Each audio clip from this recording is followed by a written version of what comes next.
Hello दो hello दोस्तों, स्वागत है आप सभी का हमारे चैनल पर। तो हम लोग कर रहे हैं घटना चक्र, जिसमें कि हम लोग पढ़ रहे हैं भारतीय इतिहास। तो इसमें हम लोग लेक्चर 2 और लेक्चर 1 पढ़ लिए हैं और आज है लेक्चर 3। ठीक है। तो जिसमें कि हम लोग लेक्चर 2 में लास्ट में पढ़े थे जैन धर्म और बौद्ध धर्म के बारे में। तो आज का टॉपिक हम लोग पढ़ने वाले हैं शैव। यहाँ पर है शैव तथा भागवत धर्म के बारे में। ठीक है। तो चलिए इसका थोड़ा नोट्स देखते हैं, उसके बाद डायरेक्ट हम लोग क्वेश्चन पर आते हैं। भागवत धर्म से वैष्णव धर्म का विकास हुआ। परंपरागत अनुसार इसके प्रवर्तक विष्णु ऋषि सात्वत वंशी कृष्ण थे। छांदोग्य उपनिषद और तैत्तिरीय आरण्यक के अंतिम अंश में उन्हें देवकी पुत्र कहा गया है। इन्हें घोर अंगिरस का शिष्य बताया गया है। तो चलिए हम लोग यहाँ पर अब क्वेश्चन देखते हैं।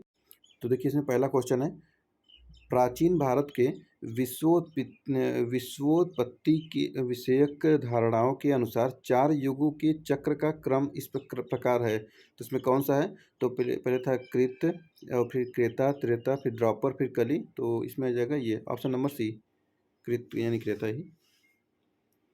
आगे बढ़ते हैं। क्वेश्चन नंबर 2 है, निम्नलिखित में से कौन सा प्राचीन भारत में शैव संप्रदाय था? तो ऑप्शन नंबर बी हो जाएगा मत मयूर।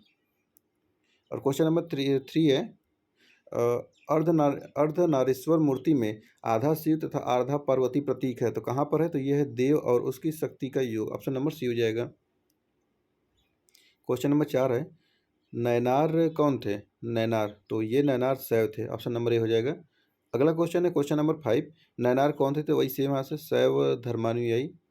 क्वेश्चन नंबर 6 है, निम्नलिखित में से कौन अलवार संत नहीं था? तो यह है तिरुज्ञान। ये पोयगई पूर्णम एवं तुरई मंगलई अलवार संत थे, जबकि तुरई ज्ञान नैनार थे। तो ये देखिए नैनार हैं, अब बाकी सब लोग अलवार हैं।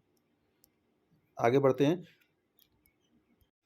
क्वेश्चन नंबर 7 है, भागवत संप्रदाय के विकास में किसका देन अत्यधिक था? तो ये कुषाण का होगा। कुषाण ही होना चाहिए, नहीं नहीं सॉरी, ये गुप्त काल का था। ऑप्शन नंबर डी हो जाएगा। क्वेश्चन नंबर 8 है, भागवत धर्म के प्रवर्तक थे? तो ऑप्शन नंबर बी है कृष्ण। क्वेश्चन नंबर 9 है, निम्न में से किस ग्रंथ में सर्वप्रथम देवकी के पुत्र कृष्ण का वर्णन किया गया है? तो ऑप्शन नंबर बी हो जाएगा छांदोग्य उपनिषद। क्वेश्चन नंबर 10 है, वासुदेव कृष्ण की पूजा सर्वप्रथम किसने प्रारंभ की? तो ऑप्शन नंबर ए है भागवतों ने। और क्वेश्चन नंबर 11 है, निम्नलिखित में से किस देवता को कला में हल लिए प्रदर्शित किया गया है? तो यह किया गया है बलराम। ऑप्शन नंबर बी हो जाएगा। और क्वेश्चन नंबर है 12, भागवत संप्रदाय में शक्ति के रूपों की संख्या है? तो ऑप्शन नंबर सी हो जाएगा 9। क्वेश्चन नंबर 13 है, हेलियोडोरस का वेशनगर अभिलेख संदर्भित है? तो ऑप्शन नंबर डी हो जाएगा केवल वासुदेव थे। क्वेश्चन नंबर 14 है, भागवत धर्म से संबंधित प्राचीनतम अभिलेख साक्ष्य है? तो ऑप्शन नंबर बी हो जाएगा हेलियोडोरस का बेसनगर अभिलेख। क्वेश्चन नंबर 15 है, भागवत धर्म का ज्ञात सर्वप्रथम अभिलेख साक्ष्य है? तो ये हो जाएगा आपका बेसनगर का गरुड़ स्तंभ। Option number C. Question number 16, Besnagar अभिलेख का हेलियोडोरस कहाँ निवासी था? तो ऑप्शन नंबर बी हो जाएगा तक्षशिला में। क्वेश्चन नंबर 17, विष्णु के किस अवतार को सागर से पृथ्वी का उद्धार करते हुए अंकित किया जाता है? तो ऑप्शन नंबर सी हो जाएगा बराह। और क्वेश्चन नंबर आता है 18, भारत में आस्तिक और नास्तिक संप्रदायों में कौन सा विभेदक लक्षण है? तो ऑप्शन नंबर सी है वेदों की प्रामाणिकता में आस्था। ऑप्शन नंबर सी हो जाएगा। अगला क्वेश्चन आता है क्वेश्चन नंबर 19, निम्नलिखित में से कौन मोक्ष के साधन के रूप में ज्ञान, कर्म तथा भक्ति को समान महत्व देता है? तो ऑप्शन नंबर सी है भगवत गीता। तो देख लीजिए इसको थोड़ा सा एक्सप्लेनेशन देखते हैं। गीता में ज्ञान, कर्म तथा भक्ति को समान महत्व दिया गया है। भगवत गीता में भगवान श्री कृष्ण के द्वारा निम्नलिखित श्लोक में इन तीनों महत्व के प्रतिपादित किया गया है। देख लीजिए यहाँ पर श्लोक क्या कहे हैं, ये तो सर्वाणि कर्माणि मयि संन्यस्य मत्परा अनन्येन नैव योगेन मां ध्यायन्त उपासते तेषामहं समुद्धता मृत्यु संसार सारा सागरात् भवामि न चिरात् पार्थ मय्या वेशितचेतास्म। इसका तात्पर्य है कि श्लोक के माध्यम से कर्म, भक्ति तथा ज्ञान की महत्ता को प्रतिपादित किया है, जबकि अद्वैत वेदांत में शंकराचार्य ने केवल ब्रह्म को सत्य माना है, ईश्वर को नहीं। वेदांत में केवल भक्ति की प्रधानता है तथा विशिष्टाद्वैतवाद वेदांत में भी लोग केवल वेदांत में भी केवल भक्ति को महत्व दिया गया है, मीमांसा केवल कर्म का प्रतिपादन करता है। अगला क्वेश्चन है क्वेश्चन नंबर 20, अधोलोकित में से कौन एक गीता का मुख्य शिक्षा है? तो ऑप्शन नंबर डी हो जाएगा निष्काम कर्म योग। ओके, क्वेश्चन नंबर 21 आता है यहाँ पर, भारतीय संस्कृति में निम्न में से किसे अनंग कहा गया है? तो यह कहा गया है काम, ऑप्शन नंबर सी। और अब नेक्स्ट आता है क्वेश्चन नंबर 22, निम्नलिखित में से कौन प्रस्थानत्रयी में सम्मिलित नहीं है? तो ऑप्शन नंबर ए हो जाएगा भागवत। क्वेश्चन नंबर 23 है, वह प्राचीन स्थल जहाँ 60,000 मुनियों की सभा में संपूर्ण महाभारत कथा का वाचन किया गया था? तो ये ऑप्शन नंबर डी है, नैमिषारण्य। और क्वेश्चन नंबर 24 है, रामायण के किस कांड में राम और हनुमान की पहली भेंट का वर्णन है? तो ऑप्शन नंबर ए हो जाएगा किष्किंधा कांड। क्वेश्चन नंबर 25 है, कलिका पुराण किस धर्म से संबंधित है? ऑप्शन बी है शाक्त। क्वेश्चन नंबर 26 है, देखिए मिलान वाला क्वेश्चन है, तो इसके लिए पेन का यूज करते हैं हम लोग। तो देखिए मिलान करना है इसमें देवता और पहचान, तो देवता पहचान करना है इसमें। तो शिव किसका होता है? तो ये त्रिशूल का होते हैं। और विष्णु, तो विष्णु के लिए चक्र लेके चलते हैं विष्णु भगवान। और गणेश ये रस्सी फंदा ले चलते हैं, सरस्वती वीणा। तो इस प्रकार देखिए हो जाता है 2 1 4 3, तो 2 1 4 3 आ जाता है ऑप्शन नंबर बी। अगला देखते हैं क्वेश्चन नंबर 27 है, पूरी में रथ यात्रा किसके सम्मान के लिए निकाली जाती है? तो ये निकाली जाती है भगवान जगन्नाथ के लिए, ऑप्शन नंबर सी हो जाएगा। क्वेश्चन नंबर 28 है, नासिक में कुंभ मेला निम्न में से किस एक नदी के तट पर लगता है? तो ऑप्शन नंबर डी गोदावरी नदी। क्वेश्चन नंबर 29 है, देखिए ये भी मिलाने वाला क्वेश्चन है, तो इसको भी मिलाते हैं हम लोग। तो जैन धर्म ये पावापुरी है। और हिंदू धर्म तो ये है वाराणसी। इस्लाम धर्म तो ये है मदीना। और ईसाई धर्म तो ये है वेटिकन। तो इस प्रकार हो जाएगा 3 4 1 और 2, ऑप्शन नंबर सी में है। आगे बढ़ते हैं। तो देखिए इस प्रकार वो समाप्त हुआ और हम लोग नेक्स्ट चैप्टर देखते हैं। तो ये चैप्टर का नाम है छठी सती ईसा पूर्व राजनीतिक दशा क्या थी। तो इसके नोट्स देखते हैं, उसके बाद चलते हैं क्वेश्चन की तरफ। बौद्ध ग्रंथ अंगुत्तराय निकाय से ज्ञात होता है कि गौतम बुद्ध के जन्म के पूर्व प्राचीन भारत 16 बड़े राज्यों में विभाजित था। इन्हें 16 पोषण महाजनपद कहा गया है। इन 16 महाजनपदों के नाम है कोसल, काशी, मगध, अंग, बज्जी, चेदी, मल्ल, वत्स, कुरु, पंचाल, वत्स, सूरसेन, कंबोज, अवंती, अस्सक यानी अस्मक तथा गंधार, ये 16 हैं। जैन ग्रंथ भगवती सूत्र में भी इन 16 महाजनपदों के नाम मिलते हैं, किंतु इसमें कुछ नाम भी भिन्न दिए गए हैं। इसमें प्राप्त 16 महाजनपदों के नाम है अंग, बंग, मलय, अच्छ, वच्छ, मगध, मालव और कोच्छी, लाड़ यानी लाड़, फिर मोली यानी मल्ल, फिर कोसल। और उसके बाद यहाँ पर कौशल है। कौशल के बाद काशी, पाड़, सम्बुत्तर यानी सुमहोत्तर को, अवाहा एवं बज्जी यानी वज्जी। बिहार के वर्तमान भागलपुर तथा मुंगेर के जिले अंग महाजनपद के अंतर्गत थे। इसकी राजधानी चंपा थी। महाभारत तथा पुराणों में इसका प्राचीन नाम मालिनी प्राप्त होता है। बुद्ध के समय भारत के 6 महानगरों में चंपा की गणना की जाती है। महापरिनिर्वाण सूत्र में इन 6 महानगरों के नाम प्राप्त होते हैं। ये हैं चंपा, राजगिरी, बनारस, साकेत, कौशाम्बी तथा श्रावस्ती। वैशाली के लिच्छवियों ने विश्व का पहला गणतंत्र स्थापित किया था।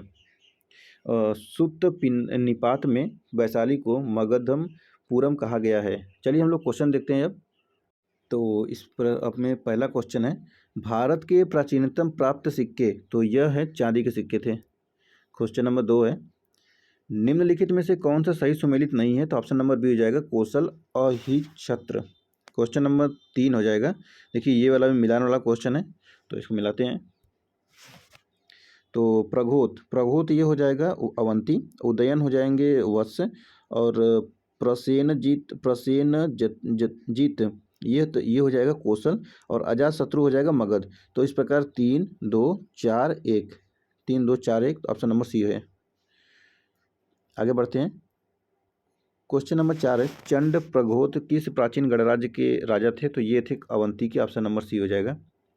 और क्वेश्चन नंबर 5 है, अभिलेखित साक्ष्य से प्रकट होता है कि नंद राजा के आदेश से एक नहर खोदी गई थी, तो ऑप्शन नंबर सी है कलिंग में। क्वेश्चन नंबर 6 है, उज्जैन का प्राचीन काल में नाम क्या था, तो ऑप्शन नंबर सी है अवंतिका। और क्वेश्चन नंबर 7 है, निम्नलिखित मानचित्र में प्राचीन भारत में पाए जाने वाले 16 महाजनपदों में से ABCD दिखाए गए हैं, बताना है कि कहाँ पर है ये। तो ये कह रहा है मत्स्य, चेदी, कौशल, अंग, सूरसेन, अवंती, वत्स, मगध। और ऑप्शन मत्स्य, अवंती, वत्स, अंग। तो ये मत्स्य हो जाएगा, अवंती हो जाएगा, अवध हो जाएगा, यज्ञ हो जाएगा, वत्स और अंग हो जाएगा, ऑप्शन नंबर सी हो जाएगा। क्वेश्चन नंबर 8 है, प्राचीन नगर जो महाभारत और महाभारत से दोनों में उल्लिखित है, तो यह कहाँ पर है। तो प्राचीन भारत जो है ना, तो ये इसका एक्सप्लेनेशन देखते हैं। मध्यमिका नगरी राजस्थान भारत में चित्तौड़ के निकट की एक प्राचीन नगरी है। इस नगरी का उल्लेख महाभारत और महाभारत से दोनों में है। विराटनगर बैराट राजस्थान के जयपुर में स्थित है। महाभारत काल के पांडवों ने अपना अज्ञातवास यहाँ व्यतीत किया था। इसका भी उल्लेख महाभारत एवं महाभारत में मिलता है। तो इस प्रकार ये रैड भी हो जाएगा और बैराट भी, सी, ये सी भी और रैड भी, ऑप्शन सी डी। चलिए आगे बढ़ते हैं हम लोग।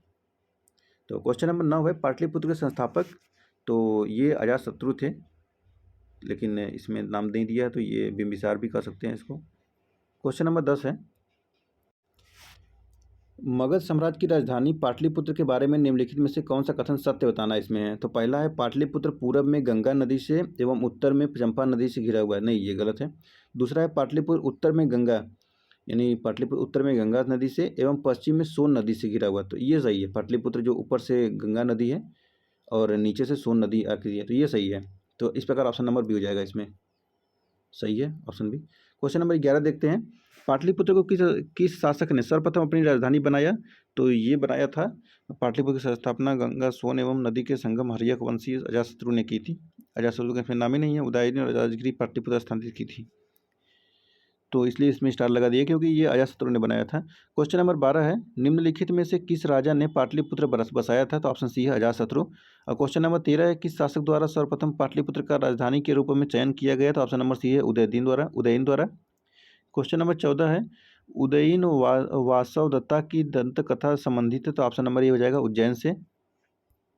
और क्वेश्चन नंबर 15 यहाँ पर है, प्रथम मगध साम्राज्य का उत्कर्ष किस शताब्दी में हुआ था। तो ऑप्शन नंबर बी है छठी ईसा पूर्व में। और क्वेश्चन नंबर 16, निम्नलिखित में से कौन सा एक ईसा पूर्व छठी शताब्दी में प्रारंभ में भारत का सर्वाधिक शक्तिशाली नगर राज्य था। तो ऑप्शन नंबर डी है मगध। क्वेश्चन नंबर 17 है, प्रारंभिक गणतंत्र में कौन सा नहीं था। प्रारंभिक गणतंत्र में कौन सा नहीं था इसमें बताना था। तो शाक्य था, लिच्छवी था, तो हटा ही देंगे इसको, यौधेय, यही नहीं था यौधेय, तो ऐसे हो जाएगा। क्वेश्चन नंबर 18 हो जाएगा, विश्व का पहला गणतंत्र वैशाली में किसके द्वारा स्थापित किया गया था। तो यह है Lichchhavi, option number D. Question number 19 से ईसा पूर्व छठी सदी में विश्व की प्रथम गणतंत्रात्मक व्यवस्था कहाँ थी। तो ये ऑप्शन नंबर ही है वैशाली। क्वेश्चन नंबर 20 है, निम्न में से कौन सा युग उपयुक्त जोड़ी है। तो ये ऑप्शन नंबर डी है चेटक लिच्छवी, यही सही है। क्वेश्चन नंबर 21 है, छठी शताब्दी ईसा पूर्व के 16 महाजनपदों के विषय में निम्नलिखित में से किस बौद्ध ग्रंथ में सूचना मिलती है। तो ऑप्शन नंबर डी है अंगुत्तर निकाय। और क्वेश्चन नंबर 22 है, 16 महाजनपदों की सूची उपलब्ध है। तो यहाँ है अंगुत्तर निकाय में, ऑप्शन नंबर बी हो जाएगा। क्वेश्चन नंबर 23 है, निम्न में से कौन एक बौद्ध ग्रंथ 16 महाजनपदों का उल्लेख करता है। तो ऑप्शन नंबर ए है अंगुत्तर निकाय। और क्वेश्चन नंबर 24 है, महाजनपद युग के 16 महाजनपदों के नाम बौद्ध साहित्य में प्रायः उल्लेखित मिलती है। तो निम्नलिखित में से किन जनपदों के नाम पाणिनि की अष्टाध्यायी में उल्लेखित है। इसमें 5 कथन दिए गए हैं, ए मगध, बी अस्मक, सी कंबोज, डी चेदी, ई वत्स। नीचे दिए गए कूटों में सही उत्तर का चयन करना है। तो ऑप्शन ए हो जाएगा, ए बी सी सही है, मगध, अस्मक, कंबोज, चेदी, वत्स सही नहीं है। क्वेश्चन नंबर 25 है, निम्न में से किन ग्रंथों में प्राचीन भारत के 16 महाजनपदों पोषण महाजनपद की सूची मिलती है। नीचे दिए गए कूट से सही उत्तर का चयन कीजिए। तो देखिए यहाँ पर है, अर्थशास्त्र, अंगुत्तर निकाय, दीघ निकाय, भगवती सूत्र। तो ऑप्शन ए हो जाएगा 2 और 4, यानी कि अंगुत्तर निकाय और भगवती सूत्र। क्वेश्चन नंबर 26 है, महाभारत के अनुसार उत्तरी पंचाल की राजधानी स्थित थी। तो ऑप्शन नंबर सी हो जाएगा अहिच्छत्र में। क्वेश्चन नंबर 27 है, 16 महाजनपदों के युग में मथुरा इनमें से किसकी राजधानी थी। तो ऑप्शन नंबर डी हो जाएगा सूरसेन। क्वेश्चन नंबर 28 है, चंपा किस महाजनपद की राजधानी थी। तो ऑप्शन डी है अंग। क्वेश्चन नंबर 29 है, 6वीं शताब्दी ईसा पूर्व में सुक्तिमती राजधानी थी, तो ये है चेदी की, ऑप्शन नंबर सी हो जाएगा। और क्वेश्चन नंबर 30 है, गोदावरी नदी के तट पर स्थित महाजनपद था, तो ऑप्शन नंबर सी है अस्सक। क्वेश्चन नंबर 31 है, 6ठी शताब्दी ईसा पूर्व का मत्स्य महाजनपद स्थित था, तो ऑप्शन नंबर बी हो जाएगा राजस्थान में। क्वेश्चन नंबर 32 है, मगध की राजधानी कौन सी थी, तो ऑप्शन नंबर सी है गिरिव्रज राजगिरी। क्वेश्चन नंबर 33 है, मगध की प्रारंभिक राजधानी कौन सी थी, तो ये भी हो जाएगा राजगिरी गिरिव्रज, यानी ऑप्शन नंबर सी। और अब आता है क्वेश्चन नंबर 34, प्राचीन महाजनपद मगध की प्रथम राजधानी कौन सी थी, तो ऑप्शन नंबर ई हो जाएगा, ऊपर में से कोई नहीं है इसमें है, क्योंकि राजगिरी थी। क्वेश्चन नंबर 35, निम्नलिखित में से कौन एक मगध साम्राज्य की राजधानी नहीं रही, तो यह है कौशाम्बी, गिरिव्रज पाटलिपुत्र राजगिरी रहा। क्वेश्चन नंबर 36 है, प्राचीन श्रावस्ती का नगर विन्यास किस आकृति का है, तो ऑप्शन नंबर बी है अर्धचंद्राकार। क्वेश्चन नंबर 37 है, मगध के किस प्रारंभिक शासक ने राज्यारोहण के लिए अपने पिता की हत्या की एवं स्वयं इसी कारणवश अपने पुत्र द्वारा मारा गया, तो ये है अजातशत्रु, पित्त हंता भी कहते हैं इन सबको। क्वेश्चन नंबर 38 है, अजातशत्रु के वंश का नाम क्या था, तो ऑप्शन नंबर बी है हर्यक। क्वेश्चन नंबर 39 है, राजकुमार जो अपने पिता की मृत्यु के लिए उत्तरदायी था, तो ये है अजातशत्रु। क्वेश्चन नंबर 40 है, किसने मगध साम्राज्य में वज्जी गढ़ संघ को हराकर आत्मसात किया, तो ऑप्शन नंबर डी है अजातशत्रु। इसका सॉल्यूशन देख लेते हैं। वैशाली वज्जी संघ का प्रमुख गणराज्य था। यहाँ के शासक लिच्छवी थे। बिंबिसार के समय से ही मगध एवं वज्जी संघ में मनमुटाव था, जो अजातशत्रु के समय संघर्ष में बदल गया। नीरयावली सूत्र से ज्ञात होता है कि उस समय लिच्छवी गढ़ का प्रधान चेटक था और उसने 9 लिच्छवियों, 9 मल्लों तथा 18 गणराज्य यानी काशी कौशल को एकत्र करके मगध नरेश के विरुद्ध एक सम्मिलित मोर्चा तैयार किया। भगवती सूत्र से ज्ञात होता है कि अजातशत्रु इन सबका विजेता था। अजातशत्रु ने कूटनीति से काम लिया। पाटलीग्राम में उसने सुदृढ़ दुर्ग का निर्माण करवाया। तत्पश्चात उसने अपने मंत्री वस्कार को भेजकर वज्जी संघ में फूट डलवा दी। आगे है क्वेश्चन नंबर 41, मालवा क्षेत्र पर पंगत की सत्ता का विस्तार निम्न में से किसके शासनकाल में हुआ, बिंबिसार, अजातशत्रु, तो ये ऑप्शन नंबर डी हो जाएगा शिशुनाग के। क्वेश्चन नंबर 42 है, मगध के नंद वंश का संस्थापक कौन था, तो ऑप्शन नंबर ये है महापद्म नंद। क्वेश्चन नंबर 43 है, मगध का कौन सा सम्राट अपरोपर परशुराम के नाम से जाना जाता है, तो ये ऑप्शन नंबर डी है महापद्म नंद।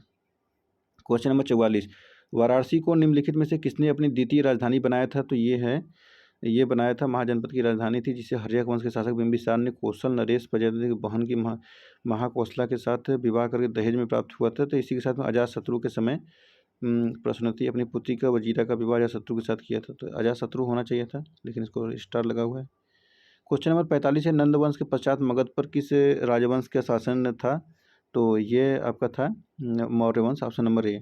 क्वेश्चन नंबर है 46, राजा नंद का उल्लेख करने वाला अभिलेखीय प्रमाण है, तो यह है ऑप्शन नंबर 1 खारवेल का हाथी गुम्फा अभिलेख। क्वेश्चन नंबर 47 है, निम्नलिखित मगध राजवंशों को कालानुक्रम व्यवस्थित कीजिए, नंद वंश, शुंग वंश, मौर्य वंश, हर्यक वंश, तो ऑप्शन नंबर बी हो जाएगा 4 1 3 2, यानी कि हर्यक और उसके बाद नंद और फिर मौर्य और फिर शुंग।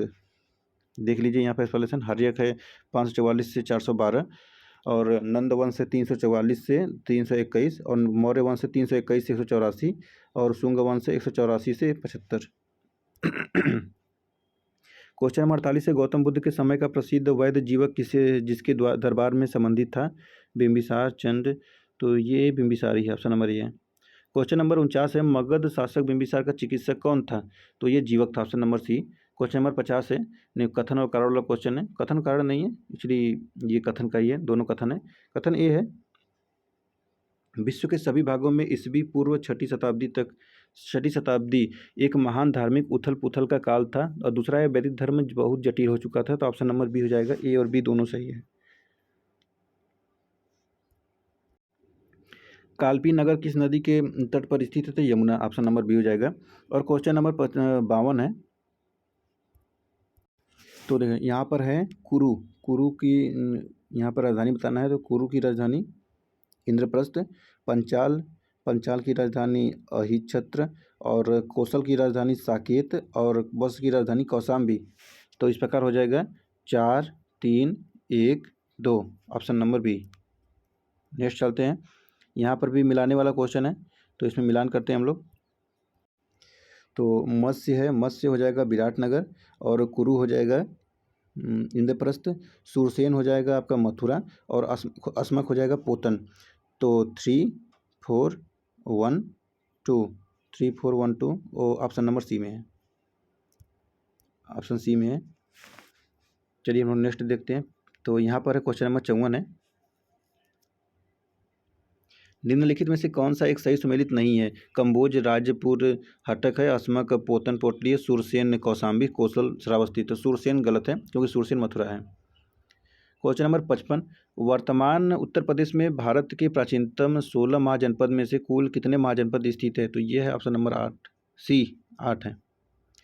क्वेश्चन नंबर 56 है, निम्नलिखित में से कौन सा कथन प्राचीन भारत की श्रेणी व्यवस्था के बारे में असत्य है?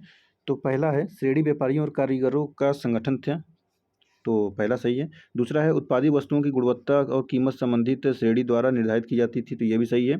तीसरा है श्रेणी अपने सदस्यों के आचरण पर भी नियंत्रण रखा करती थी, तो ये भी सही है। चौथा है श्रेणी व्यवस्था मात्र उत्तर भारत में प्रचलित थी, तो यही गलत है, ऑप्शन नंबर डी। अब ये भी खत्म होता है, और अब नेक्स्ट चैप्टर आता है यूनानी आक्रमण। तो यूनानी आक्रमण के बारे में देखते हैं। 6ठी शताब्दी ईसा पूर्व के मध्य ईरान में कुरुस अथवा साइरस द्वितीय ने हखामनी साम्राज्य की स्थापना की। बेहुस्तुन पार्सिपोलिस तथा नक्श ए रुस्तम अभिलेख द्वारा प्रथम 522 से 486 ईसा पूर्व के शासनकाल का है। हम लोग चलिए क्वेश्चन देखते हैं यहाँ पर। तो क्वेश्चन नंबर 1 है, सिकंदर के हमले के समय उत्तर भारत पर निम्नलिखित राजवंशों में से किस एक का शासन था? तो ऑप्शन नंबर ए है नंदवंश। क्वेश्चन नंबर 2 है, निम्नलिखित में से मगध का कौन सा राजा सिकंदर महान के समकालीन था? तो ऑप्शन नंबर बी है धनानंद। क्वेश्चन नंबर 3 है, ये कथन और कारण वाला क्वेश्चन है। तो कथन है, लगभग 2 वर्ष के अभियान के पश्चात सिकंदर महान 325 ईसा पूर्व में भारत छोड़ दिया। सही ये बात है, सही छोड़ दिया था। कारण, क्योंकि वह चंद्रगुप्त मौर्य से पराजित हुआ था। वो पराजित कहाँ हुआ था, वो तो वहाँ से लौट गया था, तो ये तो गलत है। और चंद्रगुप्त मौर्य तो उसमें कुछ थे भी नहीं, तो दूसरा गलत है, ऑप्शन ए सही हो जाता है। तो ऑप्शन नंबर ए सही है, परंतु आर गलत है, ऑप्शन सही है। क्वेश्चन नंबर 4 है, युद्ध भूमि में बड़ी संख्या में सैनिकों के मारे जाने अथवा आहत हो जाने के बाद किस भारतीय गढ़ अथवा राज्य की स्त्रियों ने सिकंदर के विरुद्ध शस्त्र धारण किया था? तो ये है मशक, option number D. Question number 5 है, तो ये 5 है आपका, उस भारत में सिकंदर की सफलता के निम्नलिखित कारणों से। पहला है, उस समय भारत में कोई केंद्रीय सत्ता नहीं थी। सही बात है, नहीं थी। उसका फौज बेहतर थी, यानी सिकंदर का। सही बात है, सही था। उसे देशद्रोही शासकों से सहायता मिली, तो ये भी सही था। वह एक अच्छा प्रशासक था, अच्छा प्रशासक नहीं था, तो ये गलत हो जाएगा। तो ऑप्शन नंबर बी हो जाएगा, 1 2 3। अब आता है क्वेश्चन नंबर 6, उस वीर भारतीय राजा का नाम बताइए जिसे सिकंदर ने झेलम के तट पर पराजित किया। तो वो पोरस था, पोरस यानी पूर्व बोलते हैं उसको। क्वेश्चन नंबर 7 है, निम्नलिखित में से कौन सिकंदर के साथ भारत में नहीं आया था? तो यह है ऑप्शन नंबर सी डाइमेकस। बाकी निरियाकस, आने सिक्रिटस और अरिस्टोब्यूलस आया था। ऑप्शन नंबर सी डाइमेकस नहीं आया था। अब आता है क्वेश्चन चैप्टर अब अलग से मौर्य साम्राज्य, इसके बारे में पढ़िए, बहुत सारे क्वेश्चन इसमें से आते हैं। मौर्य राजवंश की स्थापना चंद्रगुप्त मौर्य ने की थी। वह भारत का प्रथम ऐतिहासिक सम्राट था। वह ऐसा पहला सम्राट था जिसने बृहत स्तर पर भारत का अपना शासन स्थापित किया, और जिसका विस्तार ब्रिटिश साम्राज्य से बड़ा था। उसके साम्राज्य की सीमा ईरान से मिलती थी, और उसने ही भारत को सर्वप्रथम राजनीतिक रूप से एकबद्ध किया। तो चलिए हम लोग क्वेश्चन देखते हैं। क्वेश्चन नंबर 1 है, प्रथम भारतीय साम्राज्य स्थापित किया गया था। तो option number C Chandragupta Maurya द्वारा। और अब नेक्स्ट है क्वेश्चन नंबर 2, भारत में पहले राज साम्राज्य की स्थापना किस शासक के द्वारा की गई थी? तो ऑप्शन नंबर ए है चंद्रगुप्त मौर्य। क्वेश्चन नंबर 3 है, निम्नलिखित में से कौन सा सबसे पुराना राजवंश है? तो ऑप्शन नंबर बी है मौर्य वंश। क्वेश्चन नंबर 4, जिसके ग्रंथ में चंद्रगुप्त मौर्य का विशिष्ट रूप से वर्णन हुआ है वह है? तो ऑप्शन नंबर सी है विशाख दत्त। क्वेश्चन नंबर 5 है, यूनानी लेखक जस्टिन द्वारा किसे सैंड्रोकोटस कहा गया था? तो ऑप्शन नंबर ए है चंद्रगुप्त मौर्य को। और क्वेश्चन नंबर 6 है, सैंडो कोटर से चंद्रगुप्त मौर्य की पहचान किसने की? तो ये option number A William Jones, option number A हो जाएगा। और क्वेश्चन नंबर 7 है, निम्न में से किसने सैंड्रो कोर्ट से चंद्रगुप्त मौर्य और सिकंदर महान की भेंट का उल्लेख किया? तो ऑप्शन नंबर बी है जस्टिन ने। क्वेश्चन नंबर 8, कौटिल्य प्रधानमंत्री थे? तो ये Chandragupta Maurya, option number C हो जाएगा। क्वेश्चन नंबर 9, चाणक्य अपने बचपन में किस नाम से जाने जाते थे? तो वो थे Vishnugupta, option C. Question number 10, Chanakya का अन्य भी नाम था? तो वो था Vishnugupta, option number B. Question number 11 है, कौटिल्य की पुस्तक अर्थशास्त्र किस विषय पर आधारित है? तो ये राजनीति पर आधारित थी। किसमें है? ऑप्शन ई उपरोक्त से एक से अधिक है। धन संचय है, विदेश नीति है, आर्थिक संबंध है, सभी में तो इसमें बात की तो इसीलिए हो गया एक से अधिक है। क्वेश्चन नंबर 12 है, कौटिल्य का अर्थशास्त्र एक है? तो यह एक शासन के सिद्धांतों की पुस्तक है, ऑप्शन नंबर डी हो जाएगा। क्वेश्चन नंबर 13 है, निम्नलिखित में से राज्य के सप्तांग सिद्धांत के अनुसार राज्य का 7वां अंग कौन सा था? तो ऑप्शन नंबर सी हो जाएगा मित्र। अगला आता है क्वेश्चन नंबर 14, कौटिल्य के अर्थशास्त्र में किस पहलू पर प्रकाश डाला गया है? तो ये डाला गया है राजनीति, option number B. Question number 15 है, कौटिल्य अर्थशास्त्र के अनुसार निम्नलिखित में से कौन सा सही है? न्यायिक, पहला है, न्यायिक दंड के परिणाम स्वरूप कोई व्यक्ति दास हो सकता था? तो ये सही है। और दूसरा है, स्त्री दास अपनी मालिक के संसर्ग से पुत्र जनन पर कानूनी तौर पर मुक्त हो जाती थी? तो ये भी सही है। तीसरा है, यदि स्त्री दास का मालिक उस स्त्री से पैदा हुए पुत्र का पिता हो तो उस पुत्र को मालिक का पुत्र होने का कानूनी हक मिलता था? तो ये गलत है, तीसरा वाला। एक और दो सही हो जाएगा, ऑप्शन नंबर ए। क्वेश्चन नंबर 16 है, निम्नलिखित में से किसकी तुलना मैकियावेली के प्रिंस से की जा सकती है? तो ऑप्शन नंबर बी है कौटिल्य का अर्थशास्त्र। क्वेश्चन नंबर 17 है, किसके शासनकाल में डिमेकस भारत आया था? तो ऑप्शन नंबर बी है बिंदुसार। और क्वेश्चन नंबर 18 है, बिंदुसार के शासनकाल में अशोक ने अवंती महाजनपद जीतकर मौर्य साम्राज्य में मिला लिया था। इसका उद्देश्य किस ग्रंथ में मिलता है? तो ऑप्शन नंबर ए है बुद्ध घोष की समंत पाशदिका। क्वेश्चन नंबर 19 से पाटलिपुत्र में स्थित चंद्रगुप्त का महल मुख्यतः बना था? तो ऑप्शन नंबर सी है लकड़ी का। और क्वेश्चन नंबर 20 है, किस प्राचीन नगर के अवशेष कुम्हार स्थल से प्राप्त हुए हैं? तो ऑप्शन नंबर बी है पाटलिपुत्र। क्वेश्चन नंबर 21 है, बुलंदी बाग प्राचीन स्थान था? तो ऑप्शन नंबर बी है पाटलिपुत्र का। और क्वेश्चन नंबर 22 है, निम्नलिखित में से किस मौर्य राजा ने दक्कन की विजय प्राप्त की थी? तो ऑप्शन नंबर बी है चंद्रगुप्त। क्वेश्चन नंबर 23 है, मालवा, गुजरात एवं महाराष्ट्र की शासक ने पहली बार जीता? तो ऑप्शन नंबर डी है चंद्रगुप्त मौर्य ने। क्वेश्चन नंबर 24 है, अभिलेख जिससे यह प्रमाणित होता है कि चंद्रगुप्त का प्रभाव पश्चिम भारत पर भी था? तो कलिंग शिलालेख और अशोक का गिरनार और रुद्रदामन। तो ऑप्शन नंबर सी हो जाएगा रुद्रदामन का जूनागढ़ शिलालेख गुजरात में। क्वेश्चन नंबर 25 है, गुजरात चंद्रगुप्त मौर्य के साम्राज्य में सम्मिलित था, यह प्रमाणित होता है? तो ये रुद्रदामन के जूनागढ़ शिलालेख से, ऑप्शन नंबर बी हो जाएगा। क्वेश्चन नंबर 26 है, सेल्यूकस जिनको अलेक्जेंडर द्वारा सिंध एवं अफगानिस्तान का प्रशासक नियुक्त किया गया था को किस भारतीय राजा ने हराया था? तो ऑप्शन नंबर डी हो जाएगा चंद्रगुप्त। क्वेश्चन नंबर 27 है, चंद्रगुप्त मौर्य ने सेल्यूकस को किस वर्ष में पराजित किया था? तो ऑप्शन नंबर सी है 305 ईसा पूर्व में। क्वेश्चन नंबर 29 है, किसने सहिष्णुता, उदारता और करुणा के त्रिविध आधार पर राजधर्म की स्थापना की? तो ऑप्शन नंबर ए हो जाएगा अशोक। और क्वेश्चन नंबर 30 है, निम्न में से कौन सा क्षेत्र अशोक के साम्राज्य में सम्मिलित नहीं था? तो ऑप्शन नंबर सी हो जाएगा श्रीलंका। और क्वेश्चन नंबर 31 है, अशोक के निम्नलिखित अभिलेखों में से किसमें दक्षिण भारतीय राज्य का उल्लेख हुआ? तो ऑप्शन नंबर बी है द्वितीय मुख्य शिलालेख। और क्वेश्चन नंबर 32 है, भारत का प्रथम अस्पताल एवं औषधि बाग निर्माण करवाया था? तो ऑप्शन नंबर ये है अशोक ने। और क्वेश्चन नंबर 33 है, अशोक ने बौद्ध होते हुए भी हिंदू धर्म में आस्था नहीं छोड़ी, इसका प्रमाण है? तो ऑप्शन नंबर सी है देवना में प्रिय की उपाधि से। क्वेश्चन नंबर 34 है, निम्नलिखित में से किस स्रोत में अशोक के राज्यकाल में तृतीय बौद्ध समिति का उल्लेख मिलता है? तो ऑप्शन नंबर बी है दीपवंश और महावंश, अशोक के अभिलेख दिव्यावदान में नहीं।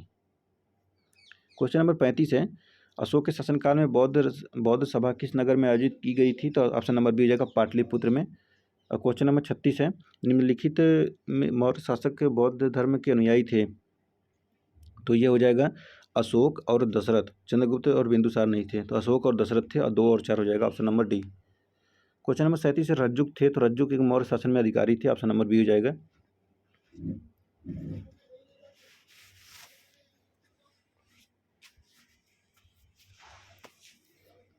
सॉरी। क्वेश्चन नंबर 38 है, सार्थवाह किसे कहते हैं? तो ऑप्शन नंबर बी है व्यापारियों के काफिले को। और अगला है क्वेश्चन नंबर 39, निम्नलिखित में से कौन सा अधिकारी मौर्य प्रशासन का भाग नहीं था? तो ये युक्त है, प्रादेशिक है, रज्जुक है, अग्रहारिक नहीं है। तो अग्रहारिक नहीं होता है, देख लीजिए इसको। युक्त ये जिले के अधिकारी होते थे जो राजस्व वसूल करते थे, जो कि जैसे डीएम। और रज्जुक ये पहले केवल राजस्व विभाग का ही कार्य करते थे, किंतु बाद में उन्हें न्यायिक अधिकारी भी प्रदान कर दिया गया। और प्रादेशिक है तो यह मंडल का प्रधान अधिकारी होता है। यह वर्तमान में संभागीय आयुक्त की तरह था, जिसे न्याय का भी कार्य करना पड़ता था।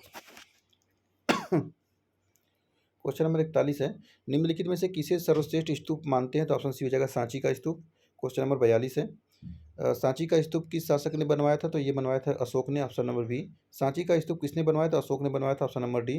क्वेश्चन नंबर 44, विश्व प्रसिद्ध पर्यटन स्थल सांची का प्राचीन नाम यह भी था? तो इसमें है काकड़ाम, ऑप्शन नंबर ए। और क्वेश्चन नंबर आता है 45, इसमें देखिए मिलाने वाला क्वेश्चन है, तो चलिए इसका मिलान करते हैं। मिलान है कौशाम्बी का घोषिताराम मठ, और कुशीनगर का हो जाएगा रानाभर स्तूप, और सारनाथ का हो जाएगा धमेक स्तूप, और श्रावस्ती का हो जाएगा सहेत महेत। तो इस प्रकार हो जाएगा 2 3 1 4, ऑप्शन नंबर सी सही है। को फिर यहाँ पर भी देखिए ये इसमें है क्वेश्चन। तो देखिए जैसे कि तीर्थ यात्रा के समय सम्राट अशोक निम्नलिखित स्थानों पर गए, उन्होंने किस मार्ग का अनुमान किया था? तो देखिए यहाँ पर पहले गए लुम्बिनी में, और उसके बाद फिर गए कपिलवस्तु, फिर गए गया में, और उसके बाद फिर गए सारनाथ, और फिर कुशीनगर, और तब श्रावस्ती। तो इस प्रकार 4 2 1 5 3 6 हो जाएगा, ऑप्शन नंबर डी है। क्वेश्चन नंबर 47 है, अशोक के शिलालेख में प्रयुक्त भाषा? तो यह है प्राकृत, ऑप्शन नंबर बी। और क्वेश्चन नंबर 48 है, निम्नलिखित में से कौन सा अशोक कालीन अभिलेख खरोष्टी लिपि में है? तो ऑप्शन नंबर सी हो जाएगा शहबाजगढ़ी। और क्वेश्चन नंबर 49 है, पत्थर पर प्राचीनतम शिलालेख किस भाषा में थे? तो ऑप्शन नंबर सी हो जाएगा प्राकृत भाषा। और क्वेश्चन नंबर 50 है, ब्राह्मी लिपि का प्रथम उद्वचन किस पर उत्कीर्ण अक्षरों से किया गया है? तो ऑप्शन नंबर ए हो जाएगा पत्थर की पट्टियों पर। क्वेश्चन नंबर 51 है, अशोक के शिलालेखों को सर्वप्रथम किसने पढ़ा था? तो ऑप्शन नंबर सी हो जाएगा जेम्स प्रिंसेप ने। क्वेश्चन नंबर 52 है, अशोक के अभिलेखों को सर्वप्रथम पढ़ा था? तो ये जेम्स प्रिंसेप ने, ऑप्शन नंबर ए हो जाएगा। और क्वेश्चन नंबर 53 है, ब्राह्मी लिपि को सर्वप्रथम? तो जेम्स प्रिंसेप, वही सेम क्वेश्चन है। और ये भी सेम क्वेश्चन है, वही शिलालेख जेम्स प्रिंसेप का। 55, क्वेश्चन नंबर 55 है, सेम है जेम्स प्रिंसेप। और आपसे ये भी देखिए मौर्य, ये क्वेश्चन नंबर 56 है, मौर्य साम्राज्य के पेशावर के निकट उत्तर पश्चिम भाग में अशोक के शिलालेख थे? तो ऑप्शन नंबर डी खरोष्टी लिपि। क्वेश्चन नंबर 57, वह स्थान जहाँ प्राक अशोक ब्राह्मी लिपि का पता चला है? तो ऑप्शन नंबर बी है Anuradhapura, option B. Question number 58, प्राचीन भारत में निम्नलिखित में से कौन सी एक लिपि दाईं ओर से बाईं ओर लिखी जाती थी? तो ऑप्शन नंबर डी है खरोष्टी। क्वेश्चन नंबर 59 है, निम्नलिखित में से प्राचीन भारत की कौन सी लिपि दाहिने से बाईं ओर लिखी जाती थी? तो ऑप्शन नंबर सी है खरोष्टी। क्वेश्चन नंबर 60 है, अशोक का अपने शिलालेखों में सामान्यतः जिस नाम से उल्लेख हुआ है वह है? तो वह ऑप्शन नंबर डी है प्रियदर्शी। क्वेश्चन नंबर 61 है, अपने शिलालेखों में अशोक सामान्यतः किस नाम से जाने जाते हैं? तो ऑप्शन नंबर बी हो जाएगा प्रियदर्शी। क्वेश्चन नंबर 62 है, अभिलेखों में किस शासक का उल्लेख प्रियदर्शी एवं देवनाम प्रिय के रूप में किया गया है? तो ऑप्शन नंबर बी है अशोक। क्वेश्चन नंबर 63 है, निम्नलिखित वाक्यों में कौन सा एक वक्तव्य अशोक के प्रशस्तर स्तंभों के बारे में गलत है? तो ऑप्शन नंबर डी है, ये स्थापत्य संरचना के भाग हैं, और बाकी इन पर बढ़िया पालिश है, ये अखंड है, ये स्तंभों की सेप्ट सुंडाकार, तो सही है। क्वेश्चन नंबर 64 है, निम्नलिखित में से किस उबादार मूर्ति शिल्प रिलीफ स्कल्पचर शिलालेख में अशोक के स्तर प्रस्तर रूप चित्र के साथ राजा अशोक उल्लेखित है? तो ऑप्शन नंबर ए है कंगन हल्ली पे। क्वेश्चन नंबर 65 है, निम्नलिखित में से किस एक अभिलेख में अशोक के व्यक्तिगत नाम का उल्लेख मिलता है? तो ऑप्शन नंबर डी है मास्की। क्वेश्चन नंबर 66 है, निम्नलिखित अभिलेखों में से किस लेख में अशोक नाम उल्लेखित है? तो ऑप्शन नंबर डी है मास्की का लघु शिलालेख। क्वेश्चन नंबर 67 है, निम्नलिखित अभिलेखों में से किसमें अशोक का नामोल्लेख हुआ है? तो ऑप्शन नंबर ए हो जाएगा गुर्जरा में। क्वेश्चन नंबर 68, अशोक का रुमनी देई स्तंभ संबंधित है? तो ऑप्शन ए हो जाएगा बुद्ध के जन्म से। क्वेश्चन नंबर 69 है, गुर्जरा लघु शिलालेख जिसमें अशोक का नामोल्लेख किया गया है कहाँ स्थित है? तो ऑप्शन नंबर बी है मध्य प्रदेश के दतिया जिले में। और क्वेश्चन नंबर 70 है, केवल वह स्तंभ है जिसमें अशोक ने स्वयं को मगध का सम्राट बताया है, तो ऑप्शन नंबर डी हो जाएगा भाब्रू स्तंभ। क्वेश्चन नंबर 71 है, कालसी प्रसिद्ध है, तो ये हो जाएगा अशोक के शिलालेख के कारण, ऑप्शन नंबर सी। और क्वेश्चन नंबर 72 है, उत्तराखंड में सम्राट अशोक के शिलालेखों की एक प्रति कहाँ मिली थी, तो ये हो जाएगा ऑप्शन नंबर डी कालसी में। और क्वेश्चन नंबर 73 है, तो देखिए ये इसमें कौन से युग्म सही है, देखिए IAS 2022 का क्वेश्चन ये है, तो ये हो जाएगा आपका, अरे यार पॉज ही रह गया यार। चलिए हम लोग इसी जगह शुरू करते हैं, इसके पहले हम लोग पढ़ चुके हैं। तो यहाँ पर है, अशोक ने कलिंग को मौर्य साम्राज्य में जोड़ लिया था। दूसरा है क्योंकि कलिंग दक्षिण भारत को जाने वाली स्थलीय मार्गों को नियंत्रित करता था। तो ये ऑप्शन नंबर ये है, दोनों सही है और सही व्याख्या कर रहे हैं। तो फिर आगे देखते हैं, ये भी कारण कथन का कारण वाला क्वेश्चन है। मौर्यकालीन शासकों ने धार्मिक आधार पर भू अनुदान नहीं दिया था क्योंकि भू अनुदान के विरुद्ध कृषकों ने विद्रोह किया। नीचे दिए गए प्रयोग सही उत्तर बताइए, तो इसमें ये सही है लेकिन आर गलत है। आगे बढ़ते हैं 90, क्वेश्चन नंबर 90 है, प्रसिद्ध यूनानी राजदूत मेगास्थनीज भारत में किसके दरबार में आए थे, तो ऑप्शन नंबर सी हो जाएगा चंद्रगुप्त मौर्य। और अब आगे बढ़ते हैं, क्वेश्चन नंबर यहाँ पर है 91, मेगास्थनीज दूत था, तो यह ऑप्शन नंबर है सेल्यूकस का। क्वेश्चन नंबर 92 है, किसके शासनकाल में मेगास्थनीज भारत आया था, तो option number C Chandragupta Maurya. Question number 93 है, मौर्य साम्राज्य का 7 वर्गों में विभाजन का विशेष रूप से उल्लेख किया गया, तो ऑप्शन नंबर डी है मेगास्थनीज के पुस्तक इंडिका में। और क्वेश्चन नंबर 94 है, मेगास्थनीज ने भारतीय समाज को कितनी श्रेणियों में विभाजित किया, तो ऑप्शन नंबर डी हो जाएगा 7। और क्वेश्चन नंबर 95, निम्नलिखित में से किस स्रोत में उल्लेखित है कि प्राचीन भारत की दास्तान नहीं थी, अर्थशास्त्र, मुद्रा, राक्षस, तो मेगास्थनीज की इंडिका, तो ऑप्शन नंबर सी हो जाएगा मेगास्थनीज इंडिका। क्वेश्चन नंबर 96 है, मौर्य समाज का विभाजन 7 वर्गों में विशेष तौर पर उल्लेखित है, तो ऑप्शन नंबर डी हो जाएगा मेगास्थनीज की इंडिका में। क्वेश्चन नंबर 97 है, मौर्य काल में टैक्स को छुपाने चोरी के लिए इनमें से क्या दंड दिया जाता था, तो ऑप्शन नंबर ए है मृत्युदंड। क्वेश्चन नंबर 98, वह स्रोत जिसमें पाटलिपुत्र के प्रशासन का वर्णन उपलब्ध है, तो ऑप्शन नंबर सी हो जाएगा इंडिका। और क्वेश्चन नंबर 99 है, निम्नलिखित में से कौन स्रोत मौर्यों के नगर शासन प्रशासन विस्तृत विवरण प्रस्तुत करता है, तो ऑप्शन नंबर बी हो जाएगा मेगास्थनीज इंडिका। क्वेश्चन नंबर 100 है, मेगास्थनीज की पुस्तक का नाम क्या है, तो यह है ऑप्शन नंबर डी इंडिका। 101 है, इंडिका का मूल लेखक था, तो ये था मेगास्थनीज। क्वेश्चन इंडिका का लेखक कौन था, तो मेगास्थनीज, ऑप्शन नंबर बी हो जाएगा। फिर सेम क्वेश्चन है, लेखक कौन देगा, तो इसने Megasthenes, option number D. Question number 104 है, वर्तमान नगर पालिका प्रशासन का कौन सा कार्य मौर्य काल से जारी है, तो ऑप्शन नंबर सी हो जाएगा जन्म एवं मृत्यु का पंजीकरण। और क्वेश्चन नंबर यहाँ पर 105 है, मौर्य निर्देशों के बारे में निम्न में से कौन सा कथन सही है, उन्होंने विकास किया था, तो ऑप्शन नंबर डी हो जाएगा ACD, यानी कि संस्कृति, कला व साहित्य, प्रांतीय विभाजन और हिंदू कुश तक साम्राज्य। अब आता है क्वेश्चन नंबर 106, भाग एवं बलि थे, तो ये हो जाएगा ऑप्शन नंबर बी राजस्व के स्रोत। क्वेश्चन नंबर 107 है, मौर्य काल में भूमि कर जो कि राज्य की आय का मुख्य स्रोत था, किस अधिकारी द्वारा एकत्रित किया जाता था, तो ऑप्शन नंबर सी है सीता अध्यक्ष। क्वेश्चन नंबर 108 है, मौर्य काल में सीता से तात्पर्य है, तो ऑप्शन नंबर सी है राज्य की भूमि से प्राप्त आय। क्वेश्चन नंबर 9 है 109 है, मौर्य मंत्रिपरिषद में निम्न में से कौन राजस्व इकट्ठा करने से संबंधित था, तो ऑप्शन नंबर ए है समाहर्ता। क्वेश्चन नंबर 110 है, निम्नलिखित में से कौन मौर्य युगीन अधिकारी तौल माप का प्रभारी था, तो ऑप्शन नंबर ए है पौतावध्यक्ष। क्वेश्चन नंबर 111 है, मौर्य काल में एग्रोनोमोई अधिकारी निम्नलिखित में से किस क्षेत्र का से संबंधित थे, तो ऑप्शन नंबर सी है मार्ग निर्माण। क्वेश्चन नंबर 112 है, पंदोकस निरोधे मौर्य प्रशासन द्वारा लिया जाने वाला जुर्माना था, तो यह था सड़क पर कीचड़ फैलाने पर, ऑप्शन नंबर बी। और यहाँ पर देखिए ये मिलान करने वाला क्वेश्चन है, क्वेश्चन नंबर 113 है, तो हम लोग इसको मिलाते हैं, पेन लेते हैं। तो तलार जो था, तो ये था रात्रि सुरक्षा कर्मियों के अधिकारी। पट्टकोल, तो ये था ग्रामीण कर वसूली करने वाला। और साहसाधिपति था, तो ये था आपका चोरी डकैती मुकदमे का। और बलाधिकारी, तो ये था चुंगी कर संरक्षक। तो इस प्रकार 3 4 2 1 हो जाएगा, ऑप्शन नंबर बी। आगे बढ़ते हैं, क्वेश्चन नंबर 114, मौर्य काल में शिक्षा का सर्वाधिक प्रसिद्ध केंद्र था, तो ऑप्शन नंबर सी तक्षशिला। और क्वेश्चन नंबर 115 है, कौटिल्य के अर्थशास्त्र के अनुसार मौर्यकालीन न्याय व्यवस्था में निम्नलिखित न्यायालय में अस्तित्व थे, तो 4 कथन है, धर्म महामत, धर्मस्थनी, रज्जुक और कंटक शोधन। तो ऑप्शन नंबर हो जाएगा डी, 2 और 4 सही है, धर्मस्थनी कंटक शोधन। क्वेश्चन नंबर 116 है, भारत के सांस्कृतिक इतिहास के संदर्भ में इतिवृत्तों, राजवंशी इतिहास तथा वीर गाथाओं को कंठस्थ करना निम्नलिखित में से किसका व्यवसाय था, तो ऑप्शन नंबर डी हो जाएगा मागध। क्वेश्चन नंबर 117 है, गांव के शासन को स्वायत्त शासी पंचायतों के माध्यम से संचालित करने की व्यवस्था का सूत्रपात किसने किया, तो ऑप्शन नंबर बी है द्रविड़ों ने। क्वेश्चन नंबर 118 है, प्राचीन भारत के निम्नलिखित ग्रंथों में से किसमें पति द्वारा परित्यक्त पत्नी के लिए विवाह विच्छेद की अनुमति दी गई है? तो ऑप्शन नंबर डी है अर्थशास्त्र। और क्वेश्चन नंबर 119 है, निम्नलिखित में से किसमें पुनर्विवाह वर्जित है? तो ऑप्शन नंबर बी है मनुस्मृति।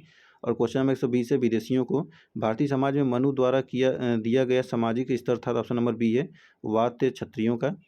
और क्वेश्चन नंबर 121 है, निम्नलिखित व्यक्ति भारत में किसी न किसी समय आए? तो फाहान, इंसिग, मेगास्थनीज, हेनसांग। तो पहले आया आपका मेगास्थनीज, और फिर आया फायान, और फिर आया वेनसंग, फिर इंसिंग। ऑप्शन नंबर बी हो जाएगा। क्वेश्चन नंबर 123 है, अंतिम मौर्य सम्राट कौन था? तो ऑप्शन डी हो जाएगा बृहत। और क्वेश्चन नंबर 124 है, निम्न कथनों पर विचार कीजिए। अंतिम मौर्य शासक बृहद हत्या का उसके प्रधान सेनापति पुष्यमित्र शुंग ने की थी। अंतिम शुंग राजा देवभूति की हत्या उसके ब्राह्मण मंत्री वासुदेव कर्ण ने की और उसने राज सिंहासन हथिया ली। तीसरा है, आंध्र ने कर्ण राजवंश के अंतिम शासक को पद वंचित किया था। तो ऑप्शन नंबर डी हो जाएगा, तीनों सही है। और क्वेश्चन नंबर 125 है, मौर्य काल में प्राणायाम था? तो ऑप्शन नंबर ए हो जाएगा आपातकालीन कर। और क्वेश्चन नंबर 126 हो जाएगा, ईस्वी सन के पूर्व की कुछ शताब्दियों में निम्नलिखित में से किन शासकों ने गिरनार क्षेत्र में जल संसाधन व्यवस्था की ओर ध्यान दिया? तो 4 कथन है। पहला है महापद्म नंद, दूसरा है चंद्रगुप्त मौर्य, तीसरा है अशोक, और चौथा है रुद्रदामन। तो ये ऑप्शन नंबर बी हो जाएगा, 2 और 3 सही होगा। क्वेश्चन नंबर 127 है, जल की आवश्यकता को ध्यान में रखते हुए जिस प्रथम शासक ने गिरनार क्षेत्र में एक झील का निर्माण करवाई हुआ था? तो वो है चंद्रगुप्त मौर्य। ऑप्शन नंबर ए। क्वेश्चन नंबर 128 है, निम्नलिखित में से किस अभिलेख में चंद्रगुप्त मौर्य और अशोक दोनों का उल्लेख किया गया? तो ऑप्शन नंबर बी जाएगा महाक्षत्रप रुद्रदामन का जूनागढ़ लेख। क्वेश्चन नंबर 129 है, निम्नलिखित अभिलेखों में से किसमें अशोक का अभिलेख पाया गया है? तो महाक्षत्रप रुद्रदामन का जूना लेख। ऑप्शन नंबर ए हो जाएगा। क्वेश्चन नंबर 130 है, बराबर पहाड़ी की गुफाओं के विषय में निम्न में से कौन एक सही नहीं है? तो इसमें पहला है पहला है, बराबर की पहाड़ी पर कुल 4 गुफाएं हैं। दूसरा है, 3 गुफाओं की दीवार पर अशोक ने अभिलेख उत्कीर्ण किए हैं। और तीसरा है, ये अभिलेख इन गुफाओं को आजीविकों को समर्पित होने का उल्लेख करते हैं। और चौथा है, ये अभिलेख ईसा पूर्व 6ठी शताब्दी के हैं। तो ये गलत है। तो ऑप्शन नंबर डी। और क्वेश्चन नंबर 131 है, मौर्यकालीन मूर्तियों में मणिभद्र यक्ष नाम से अंकित मूर्ति का स्थान प्राप्त है? तो ऑप्शन नंबर डी है परखम। और क्वेश्चन नंबर है यहाँ पे 132, निम्नलिखित में से कौन युग्म सही सुमेलित है? तो यहाँ पर है ऐसे,